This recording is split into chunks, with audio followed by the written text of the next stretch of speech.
Good afternoon, my Real News Midday TV family. Welcome back to the channel for another news update.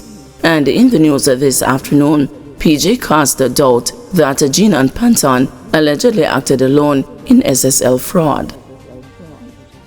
Former Prime Minister and attorney PJ Patterson has expressed a doubt that Jean and Panton, a former employee of Stocks and Securities Limited, was allegedly the sole perpetrator of the multi-billion-dollar fraud that has rocked the investment firm and the nation at large. I know that there is a legal presumption of innocence to which all accused are entitled. If anyone who thinks that whatever Miss Panton is accused of doing, if in fact she did anything, could be done by her alone, must still believe that the world is flat, declared Patterson. He was the headline presenter at the People's National Party's Outreach Commission's Region 3 seminar dubbed Let's Get the Record Straight, Lest We Forget, which was held at the Summit House in St. Andrew on Thursday. Panton faces 22 charges, including falsification of accounts, forgery and larceny relative to the matter in which sprint icon Usain Bolt is one of the complainants. Patterson, a King's Counsel, said as a seasoned attorney, he does not engage in rumor, speculation or gossip, and instead relies on verifiable information. Justice demands that a thief or thieves be found, and the receivers of the stolen money, if any, end up where those who have been convicted by a court of competent jurisdiction go, where criminals belong, said the retired politician to applauses. The former PNP president was quick to point out that the sentences must not prejudice the right to fair trial of any accused in the SSL matter. Notwithstanding that point, he said there are issues that, according to Jamaica's constitutional entitlement to free speech, demand a ventilation and not a muzzle. In a statement last week, Director of Public Prosecutions, Paula Llewellyn, expressed a concern over the pre-trial publicity surrounding the fraud at SSL, warning that it could compromise the fairness of the trial. She urged the public to regard the case as sub judice, under consideration, and to be judicious in their public discussions, as excessive publicity could also derail the ongoing investigations into the SSL matter. The governing Jamaica Labour Party and the PNP have been engaged in a public spat on which administration failed to protect investors from several issues at SSL, which date back as far as 2010. But Patterson, in weighing into the politics of the saga, asked on Thursday, how could any government in their right senses possibly think that the failure of a licensed institution to repay 200 investors whose money has vanished could become an issue of national secrecy? He argued that the matter is one of concern to the entire nation and our standing in the world. For those reasons, Patterson said, it borders on lunacy that the case could be embroiled in secrecy when one of the complainants is a living legend. I want to be very clear, nobody is singling out Bolt for any special treatment. He hasn't asked for it, and I don't think he expects it. But the widowers, the pensioners, and all the persons who were robbed have a compelling interest in finding out how the money go, the retired politician asserted. In his usual measured yet impactful tone, Patterson said, even if Bolt kept quiet about the SSL fraud case, there is an interest because you have some publications that track the income and the worth of athletic stars and of musical stars, so they have been following the SSL story. On that score, Patterson said it is plain stupidity for anyone to believe that the parliamentary opposition should remain silent on the ongoing case. It is just a sheer stupidity for them to pretend that this thing can happen and the opposition is not going to say anything about it. We are not creating any partisan issue out of it. This is a national issue, Patterson insisted. Meanwhile, Patterson deftly sidestepped any notion of offering unsolicited legal guidance, readily acknowledging that Bolt's team of lawyers is more than capable of handling his case.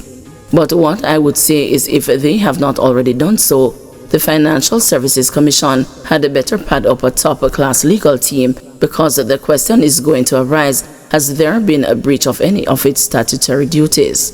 And the FSC certainly exposed themselves to civil action in our courts by any or all of the 200 investors whose money have disappeared, Patterson suggested. Panton is the only accused charged so far in the SSL case that was first brought to public attention in January of 2023. The matter is ready to proceed to trial, but a case management hearing is to be held later this month to determine the mode of Panton's trial. While the public has been questioning why charges have not been laid against anyone else in the matter, the DPP said last week that the case is complex. She stated that the material is also voluminous, especially in relation to other aspects of the SSL matter. Llewellyn told the media last month that she is awaiting a critical piece of evidence from the Financial Investigations Division to complete a legal opinion on other aspects of the case, which does not involve Bolt as a complainant. Third domestic telecoms provider to begin operations this year. Rock Mobile, the country's third domestic telecommunications provider, is expected to begin operations this year after meeting the terms and the conditions of its license. Telecommunications Minister Darrell Vaz provided the update on Friday morning. In 2024, the Rock Mobile was given a further final 12-month extension to roll out its services to the public, as well as a deferral of 12 months for the payment of annual spectrum license. So we look forward to that, and the best information I have is that the financing has finally been approved, and therefore they will be able to roll out in the time specified. Police are core human rights activists, says Commissioner.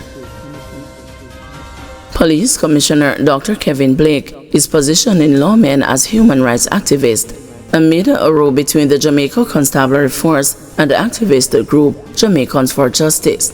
In a press release Friday, the Constabulary Communications Network highlighted an internal column written by Blake.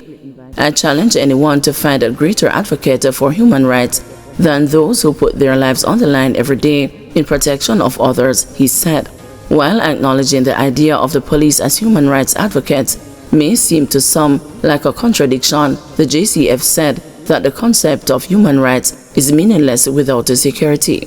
The police also insisted that they are being judged based on their shortcomings as good deeds go ignored.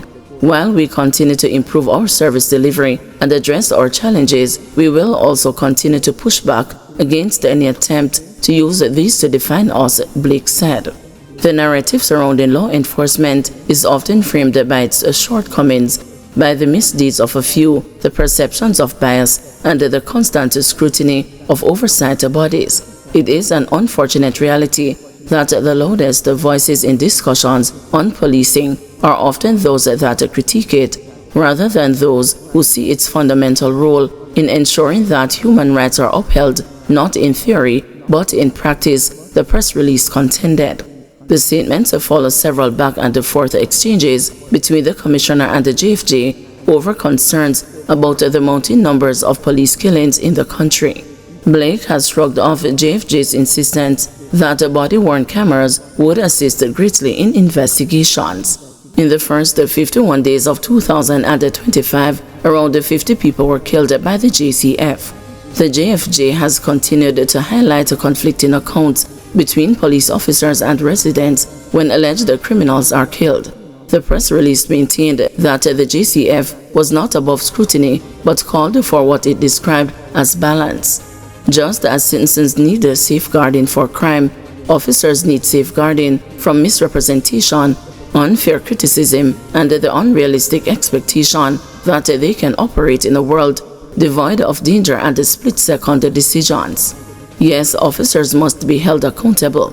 Yes, law enforcement must constantly seek to improve, but it must also be acknowledged that without the police, there is no security, and without security, there are no rights to protect, it said.